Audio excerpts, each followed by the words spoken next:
يا أيها المزمل قم الليل إلا قليلا نصفه وانقص منه قليلا أو زد عليه ورتل القرآن ترتيلا إنا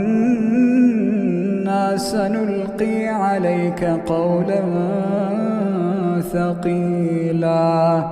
إن ناشئة الليل هي أشد وطئا وأقوم قيلا إن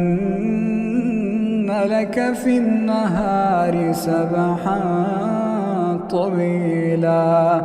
واذكر اسم ربك وتبتل إليه